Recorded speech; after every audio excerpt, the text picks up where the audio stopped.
Ezra pound কেন বিতর্কিত? সাহিত্যের ইতিহাসে এমন কোনো নাম খুঁজে পাওয়া যাবে না যিনি একই সঙ্গে সৃষ্টির চরম শিখরে পৌঁছেছেন এবং নৈতিকতার অতল গহ্বরে পৌঁছেছেন। এবং যদি এরকম নাম খুঁজে পাওয়া যায় তবে তিনি হবেন এজরা পাউন্ড।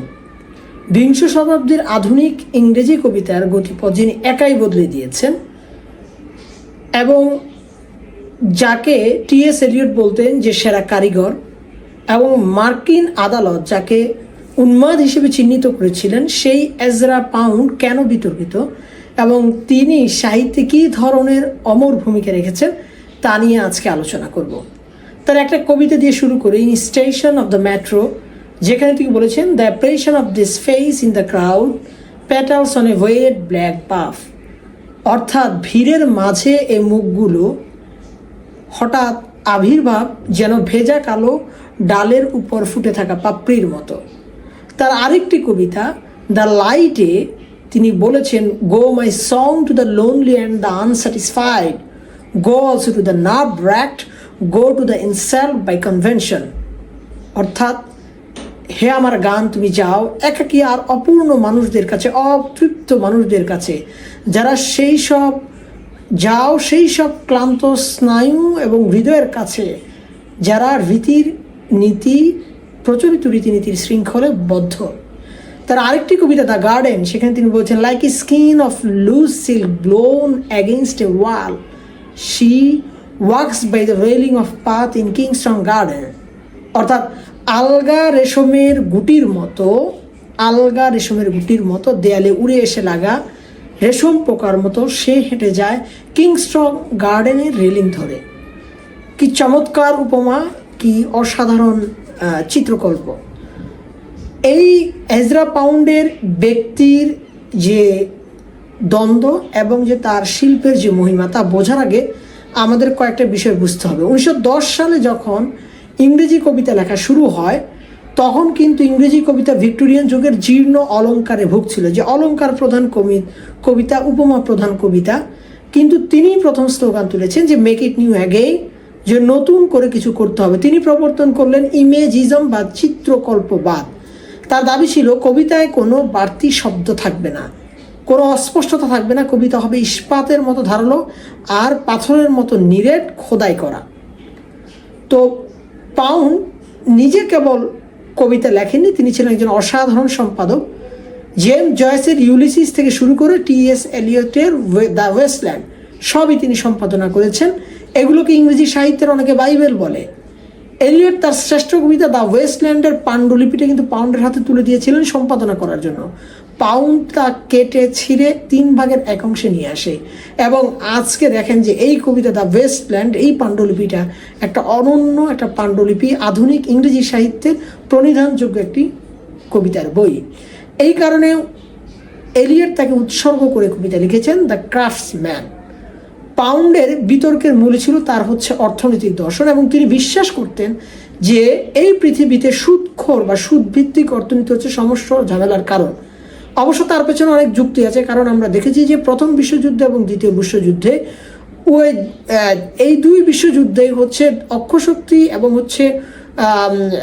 রাশিয়া এবং যারা ইউরোপের শক্তি, তাদের মূল বিরোধের যে অস্ত্রের যে চালান তাতে বিনিয়োগ করতে ইহুদিরা, এবং ইহুদিরা ব্যাংক থেকে সুদের আকারে এই সরকারগুলোকে লোন দিত এবং এই লোনের টাকা নিয়েই তারা যুদ্ধে জড়িয়ে পড়ত। ফলে তিনি বাধ্য হয়ে অনেকের মতো যে তিনি অ্যান্টিসেমিটিজম অর্থাৎ ইহুদি বিদ্বেষের এই ধারণাটা পোষণ করেন, এবং তিনি মুসলিনের ফ্যাসিবাদে দীক্ষিত হয়ে 1924 সালে তিনি ইতালিতে চলে যান। ইতালির স্বৈরশাসক বেনিতো মুসলিনির তিনি গুণমুগ্ধ ভক্তে পরিণত হন। পাউন্ডের সবচেয়ে বিতর্কিত যেটা অধ্যায় সেটা ছিল এরকম যে তিনি দ্বিতীয় বিশ্বযুদ্ধের সময় আমেরিকা যখন ইতালির বিরুদ্ধে যুদ্ধ ঘোষণা করে তখন এজরা পাউন্ড নিজ দেশের বিরুদ্ধে অবস্থান নেন, এবং 1941 থেকে 43 সালে তিনি রোমের রেডিওতে প্রচারিত কয়েকশো বক্তব্য দেন, যেখানে তিনি ফ্রাঙ্কলিন ডি রুজভেল্টকে বকাবাধ্য করেন এবং ইহুদি সমালোচনা করেন, এবং তিনি বুঝাতে চেষ্টা করেন যে আমেরিকা ভুল পথে রয়েছে এবং নিজের মাতৃভূমির বিরুদ্ধে যুদ্ধ চলাকালীন অবস্থায় এই ধরনের কর্মকাণ্ডকে আমেরিকা হাই ট্রিজন বা বড় ধরনের চরম রাষ্ট্রদ্রোহিতা হিসেবে চিহ্নিত করে। এবং 1945 সালে মুসোলিনি যখন পতন হয় তখন মার্কিন বাহিনী রোমে প্রবেশ করে এবং তাকে বন্দি করে লোহার খাঁচায় আটকে রাখে।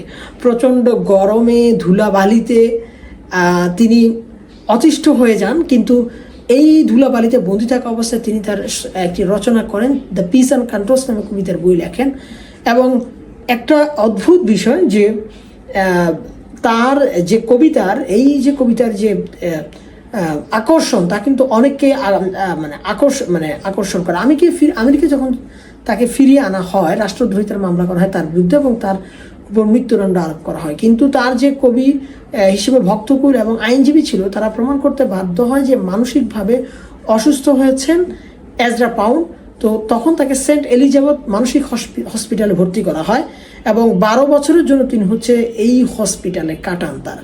এবং 1949 সালে এজরা পাউন্ড যখন মানসিক হসপিটালে ভর্তি, তখন আধুনিক সাহিত্যের অন্যতম বড় একটা বিতর্ক জন্ম হয়। যে আমি একটু আগে যেটা বলেছিলাম যে তার পিস অ্যান্ড কন্ট্রোল যে গ্রন্থ সেটা কিন্তু আমেরিকার মর্যাদাপূর্ণ বোলিঞ্জেন প্রাইজ দেওয়া হয়। এবং ওই যে বিচারকরা ছিলেন সেই বিচারকদের মধ্যে ছিলেন বিখ্যাত কবি টি.এস. এলিয়ট এবং ডব্লিউ.এইচ. অ্যাডেনের মতো খ্যাতিমান কবিরা। সারা বিশ্বে স্বাভাবিকভাবেই দ্বিতীয় বিশ্বযুদ্ধ পরবর্তী সময় ফ্যাসিবাদের প্রতি মানুষের একটা বিরক্তি বা ঘৃণা সৃষ্টি হয়েছে। তো সারা বিশ্বে ব্যাপক প্রতিবাদের ঝড় ওঠে এবং প্রশ্ন তোলা হয় যে একজন ফ্যাসিবাদের সমর্থককে কেন পুরস্কার দেওয়া হচ্ছে, যিনি গণহত্যার প্রেক্ষাপট রচনা করেছেন ইহুদি বিদ্বেষের মাধ্যমে, যাকে রাষ্ট্রদ্রোহিতার তকমা দেওয়া হয়েছে, তাকে কেন এই পুরস্কার দেওয়া হবে। এখানে শিল্প বনাম শিল্পীর যে অবস্থান সেটাকে নিয়ে আসা হয়।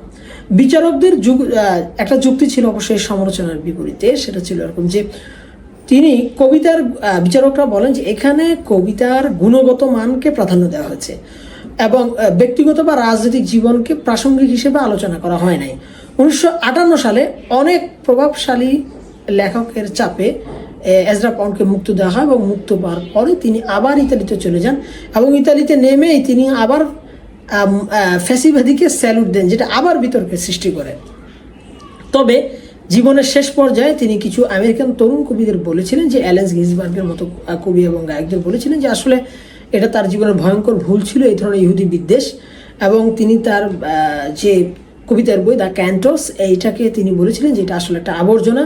এবং এজরা পাউন্ড নিয়ে এই ধরনের যে বিতর্ক আসলে কিন্তু চলতেই থাকবে। শিল্প সাহিত্যের যারা ছাত্র, যারা আধুনিক কবিতা পাঠ করতে চান, তাহলে তারা আধুনিকতার যে মোড়ক ইমেজিজম এবং বাক্যে অতিকথন দূর করা কবিতায় এবং শব্দ ব্যবহারের মাধ্যমে তারা কিন্তু তা দ্বারা প্রভাবিত হবেন। কিন্তু যদি ব্যক্তিকে হিসেবে এজরা পাউন্ডকে মূল্যায়ন করতে যান তাহলে কিন্তু সমালোচনার জায়গা থেকে যায়। তো একজন এজরা পাউন্ড যিনি জয়েসকে ক্ষুধার হাত থেকে বাঁচেন, জেমস জয়েসকে, যিনি এলিয়টকে বড় কবি হিসেবে প্রতিষ্ঠিত করেছেন, তিনি মানবতার চরম শত্রু আকারে পরিণত হলেন। তাহলে এজরা পাউন্ড আজ নেই।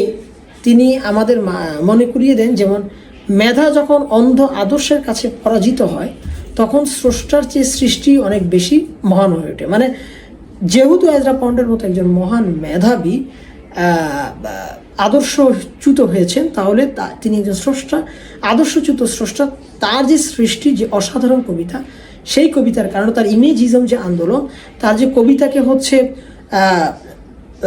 অতি কথন থেকে বের করে নিয়ে আসা, এই যে তার আন্দোলন, সেই আন্দোলন এবং সেই যে অবদান, সেটা কিন্তু আমাদের মনে রাখতে হবে।